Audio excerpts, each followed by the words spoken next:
Welcome back to another video, guys. Today we're going to be working on a 2008 GMC Yukon. We're going to be doing the heater core, and we're going to start off by taking out the seats and the console. So I got the seat unbolted. Got to undo the seat belt from over here. You got a little cover over here, and then you can pop this one off from over here as well.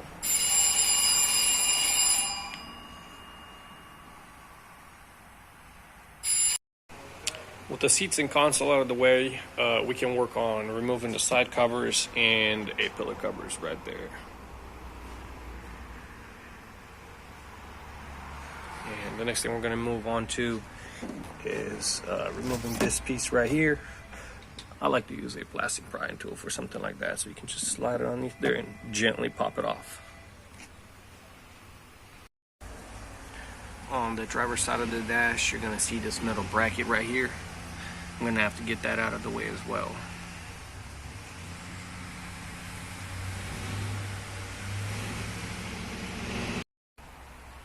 Next, we're going to be working on removing the steering column.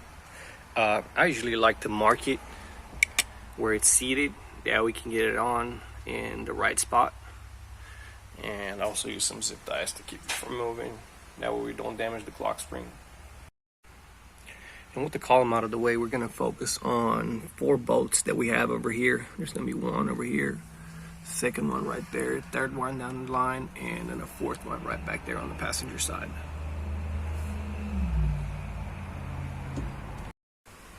After removing the 4 bolts, you want to come back on the driver's side, and you'll be able to see 2 more bolts over here.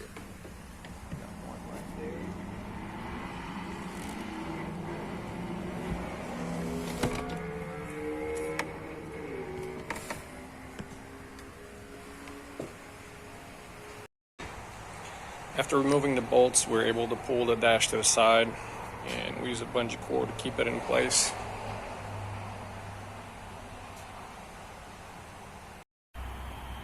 For the next step, we're going to try to gain access to the nuts and bolts holding the HVAC box connected to the firewall.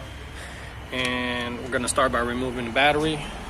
And we got 1 bolt and 1 nut on this side right over here. Already went ahead and took them out.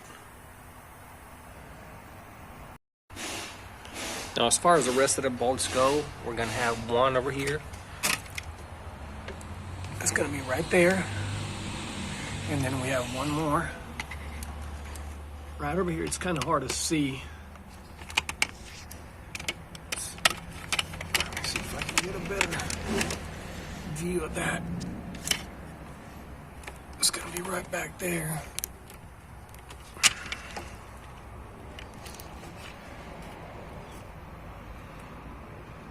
Right there at the end of the fuel rail, you'll be able to see a bolt. It's kind of hard to see from this position, but it's right there.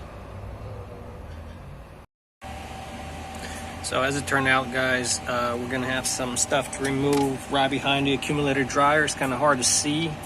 Might be able to spot that one over there. 1 second. There's one right behind it. It's really, really hard to see. Right there. And there's probably another one on the other side, if I'm not mistaken, or underneath of it. There's definitely 2 in that area as well. So make sure to drain the Freon out of the system properly, if available, of course.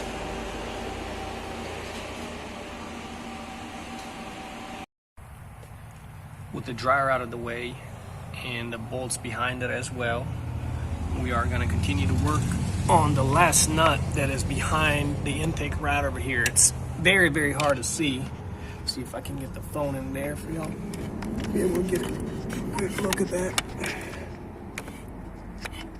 It's gonna be right there when y'all see that stud coming out. Sorry about that. It's not. Let's see.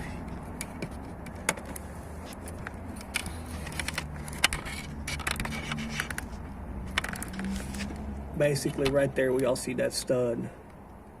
That's we got the last nut right there. Definitely not a fun project. So with all the nuts and bolts out of the way, we are able to pull the HVAC box backwards and have access to the heater core. It's going to be located right underneath it here. I already started removing some of the bolts holding this cover on. Got one left.